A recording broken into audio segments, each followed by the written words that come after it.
recepção do Lula lá em Nova York, né? O Lula chegou a Nova York agora há pouco, né? E foi se hospedar num hotel. E, na verdade, o discurso da Assembleia da ONU não é amanhã, né? Começa a Assembleia da ONU amanhã, dia 22, mas o discurso do Brasil, que é o início, né? Que abre a Assembleia, na verdade, no dia 23. Então, no dia 23, na parte da manhã, o Lula fala e depois o Trump fala. O Lula já chegou lá e, ao entrar no hotel, encontrou um grupo de brasileiros ali xingando o Lula de ladrão, ouvindo ele falar de ladrão, ladrão, ladrão. O Lula já sentiu o drama, né? E é o principal problema do Lula. Ele tá morrendo de medo, porque ele morre de medo do Trump, né? Tá mais do que na cara que o Lula tá preocupadíssimo com essa história. Não tem coragem de ligar para o Trump para conversar com ele. Vamos falar sobre as expectativas nossas aí dessa viagem do Lula lá para Nova York, o que pode acontecer nessa semana que vem. Amor entre Trump e Lula, que olha só, durou pouco. O Mauro Vieira disse que o Lula não vai poder estar com a agenda lotada, não vai poder viajar semana que vem para encontrar com o Trump, não pode. Tá a agenda lá super lotada, ele tem um monte de coisas para fazer importantíssimas, que muito mais importantes do que a indústria brasileira, muito mais importantes que o Alexandre de Moraes, muito mais importantes que a esposa do Alexandre de Moraes. Olha como é que o Trump colocou o Lula numa saia justa, né? Olha só, o Lula se recusando a ir falar com o Trump, o Lula ficou chorando antes, não, porque o Trump tá agredindo o Brasil, e tá agredindo, e tá fazendo errado, e não sei o que lá. Aí o Trump vira, mas eu gostei do Lula, vamos conversar, vamos bater um papo ali, Lula, vamos conversar semana que vem. E aí o Lula fala, não, repara como é que a coisa... O Trump deixou de uma forma que, tudo bem, o Lula pode recusar. Eu achei que ele ia recusar mesmo. Diz o Mauro Vieira que ele tá com a agenda cheia, que não vai poder ter um encontro presencial com o Trump.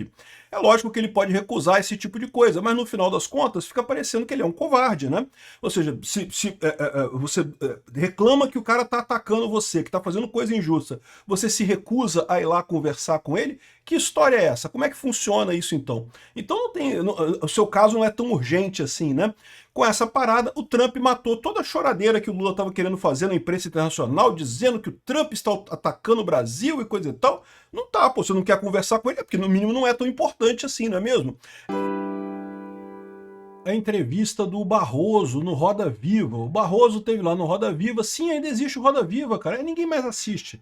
Mas ainda existe o Roda Viva, o pessoal vai lá e faz as perguntas e coisa e tal, aquele papo todo, que na época que era apresentado pelo Augusto Nunes, era muito famoso o programa, tinha muita audiência e coisa e tal. Hoje em dia quem apresenta é a Vera Magalhães e tá cheio de esquerdista.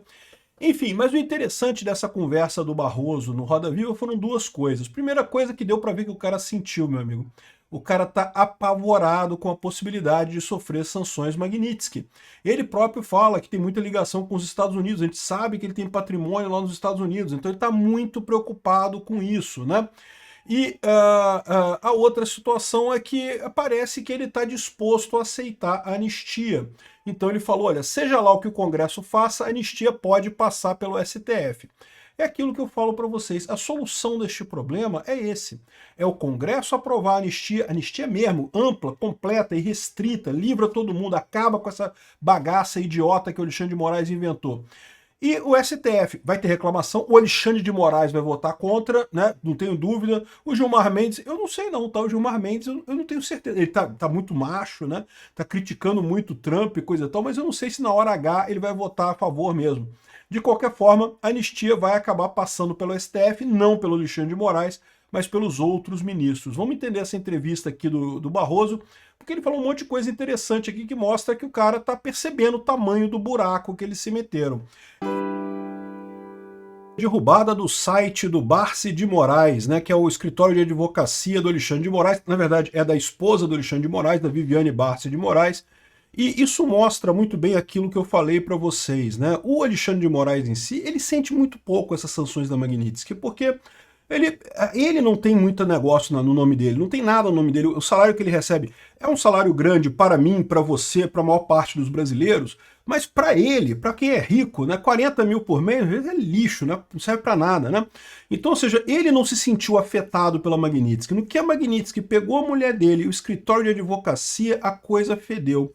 Aqui, ó, olha, se você tentar acessar o barcedemorais.com.br, que é o site do escritório dele, dá para ver aqui, ó, no archive, você consegue ver aqui, ó, isso aqui, ó, Barsi de Moraes Sociedade de Advogados, está aqui o site, tem um monte de informação aqui, Você pode navegar no site aqui, Viviane Barsi de Moraes, sócia coordenadora. Tem outros advogados aqui também que atuam lá no site, no escritório de advogados, né? Então, tem as informações todas aqui, ou seja, o site estava no ar, agora não está mais. E não está mais por quê? Porque esse site era hospedado na Hostinger, que é um provedor que armazena sites, né, lá nos Estados Unidos.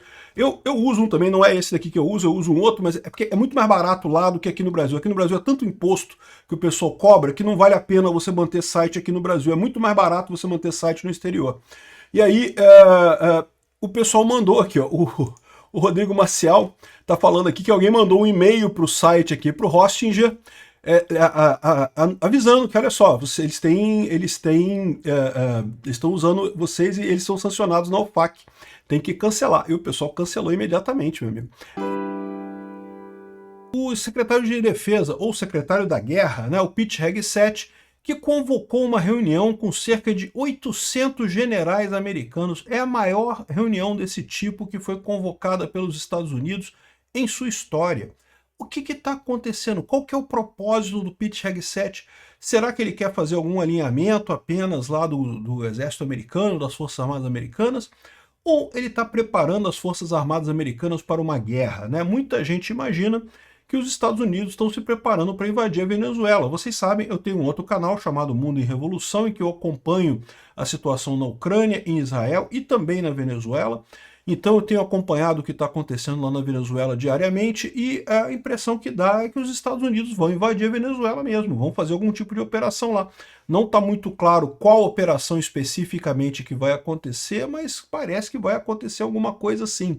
E talvez seja o Pete Hegseth querendo conversar com os oficiais do mundo inteiro. Mas não são só os oficiais nos Estados Unidos, não, tá?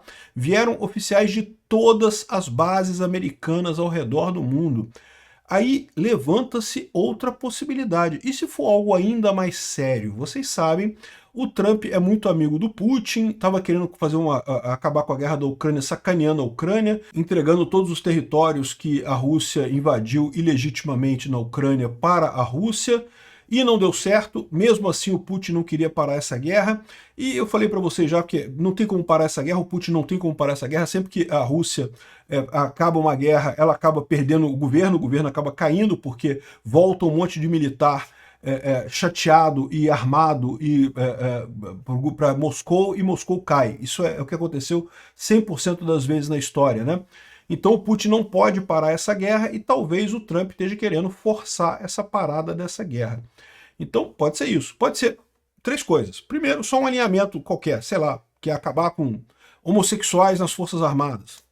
Alguma coisa que não é uma coisa que tem a ver com guerra. Pode ser isso.